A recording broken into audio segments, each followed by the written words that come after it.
مرزا غلام احمد قادیانی صحابہ کرام کی بھی توہین کرتا ہے، اور یہ لکھتا ہے حضرت ابو بکر عمر کی توہین کرتا ہے۔ ابو بکر عمر کیا تھے؟ وہ حضرت مرزا قادیانی کی جوتیوں کے تسمے کھولنے کے لائق بھی نہ تھے۔ اتنی بڑی گستاخی یہ بدبخت مرزا غلام احمد قادیانی صحابہ حضرت ابو بکر عمر امام الصحابہ کی توہین کر رہا ہے۔ اور اس کے بعد حضرت علی کی بھی توہین اس نے کی ہے کہ پرانی خلافت کا جھگڑا چھوڑو، کہتا ہے اب نئی خلافت لو، اور ایک زندہ علی مرزا تو میں موجود ہے اس کو تم چھوڑتے ہو، اور مردہ علی نہ حضرت علی کو تلاش کرتے ہو۔ معاذ اللہ، اس نے اتنی بڑی گستاخی حضرت علی کی بھی کی ہے۔ اور پھر اس کے بعد یہ یہیں پہ بس نہیں کرتا، بلکہ حضرت امام حسین کی توہین بھی اس نے کی ہے۔ کربلا لکھتا ہے کہ کربلا میرے روز کی سیرگاہ ہے، اور حسین جیسے سینکڑوں میرے گریبان میں ہیں۔ یہ دیکھیں، حضرت امام حسین نبی کے نواسے کی بھی توہین کر رہا ہے۔ اتنا بڑا بات حضرت فاطمہ الزہرا کی بھی اس نے توہین کی ہے۔ ان کے بارے میں یہ لکھتا ہے، سیدۃ النساء کی ذات پاک کے بارے میں مرزا غلام احمد قادیانی جو بکواس کی ہے، ہمارا قلم اسے لکھنے سے بھی قاصر ہے، کیسے ہم بیان کریں؟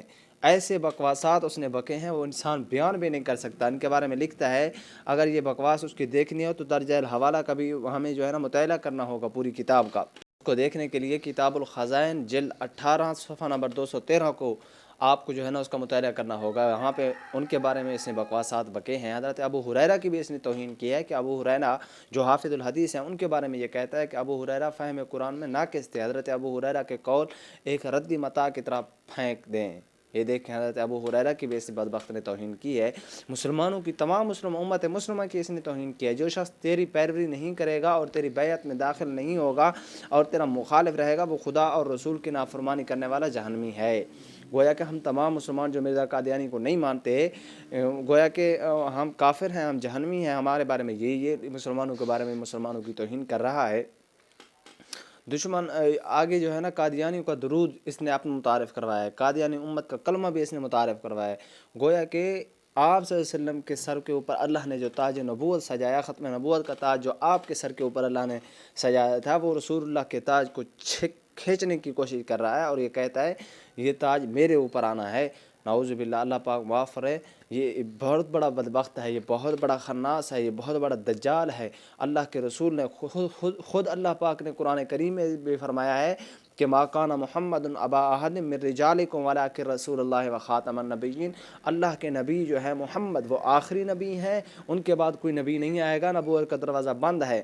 اور اس کے بعد آپ صلی اللہ علیہ وسلم نے خود بھی احادیث مبارکہ کے اندر فرما دیا ہے کہ انا خاتم النبیین لا نبی بعدی، لوگوں میں آخری نبی ہوں، خیال کرنا میرے بعد کوئی نبی نہیں آئے گا، نبوت کا دروازہ بند ہے۔ ہاں، کوئی جو نبوت کا دعویٰ کرے گا وہ جھوٹا ہوگا، لعین ہوگا، کذاب ہوگا۔ آپ صلی اللہ علیہ وسلم کے وفات کے بعد جب حضرت ابوبکر صدیق خلیفہ بنے تو سب سے پہلے جو فتنہ کھڑا ہو گیا، سب سے پہلے جو عذاب، جو مصیبت مسلمانوں کے سامنے کھڑی ہوگی، وہ سب سے پہلے یہ مسلمہ کذاب کا تھا۔ اس نے نبوت کا جھوٹا دعویٰ کر لیا تھا، اور منکرین زکوٰۃ بھی کھڑے ہو گئے، اور انہوں نے جو ہے نا منکرین زکوٰۃ نے کہا ہم زکوٰۃ نہیں دیں گے، تو حضرت ابوبکر صدیق نے ان کے ساتھ جہاد کیا، اور منکرین زکوٰۃ سے ایک ایک پئی وصول کی، اور ختم نبوت کے منکروں کو مسلمہ کذاب کا سر قلم کر کے رکھ دیا۔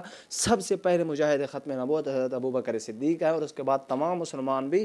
آج بھی ہمارے دلوں کے اندر آپ صلی اللہ علیہ وسلم کی حکمرانی ہے، ہم احکامات رسول اللہ کے مانتے ہیں، ہم قرآن کو مانتے ہیں، ہم اللہ کے پیغام کو مانتے ہیں، ہم آپ صلی اللہ علیہ وسلم کی ایک ایک حدیث، ایک ایک احکام، اور آپ صلی اللہ علیہ وسلم کے ایک ایک طریقے، آپ صلی اللہ علیہ وسلم کی ایک ایک حدیث، آپ صلی اللہ علیہ وسلم کے بتائے ہوئے ہر چیز کے اوپر عمل کریں گے۔